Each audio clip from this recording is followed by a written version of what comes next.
আর আমাদের পাশের গ্রামে যে বাড়ি, ওরা ওই টাকা পয়সা দিয়ে গাছ কিনে দেয়।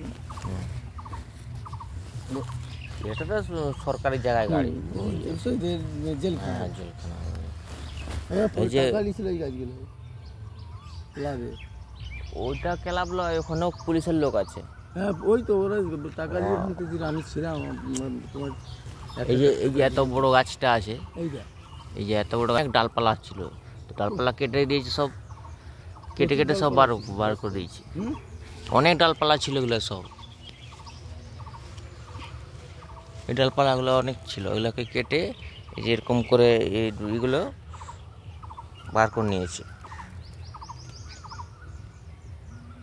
এগুলোকে বার করে এর মধ্যে রং হবে, আলতা রং হবে না, আলতা রং বিভিন্ন রকম কেমিক্যাল দিয়ে সব রং হয়।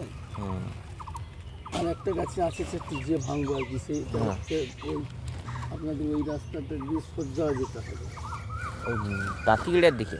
হ্যাঁ, ওইটা যেটা আছে, একজন চা দোকানি বললে এখানে এখন লোকের ভিড় আছে, লোকের মাথায় পড়ে যাবে, তুমি আগে অন্য জায়গায় দেখে এসো, দিয়ে এসে সব ঠিক যে শুকিয়ে গেছে সেগুলো এইরকম হয়, শুকিয়ে গেছে এরকম। আপনার বাড়ি? আমাদের এখানে সামনে। আগেও তো মনে হয় ভেঙে নিয়ে গেছে, ওই যে সব দাগ আছে যে চটে। না, আমি 2-3 মাস ভাঙছি। ও 2-3 মাস ভাঙছি। ওদের কাছে ঠিকানা দিয়ে ভাঙছি, তো বেচার জায়গা না জানলে ভেঙে কিছু লাভ নেই। বেচার জায়গা না বলছি তো, বর্ধমানে আছে আর পুরুলিয়ায় আছে।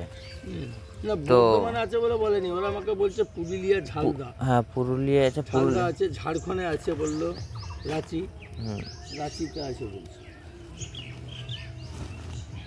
ওরা বলছে ভেঙে জমা করো, গরিব মানুষ তো।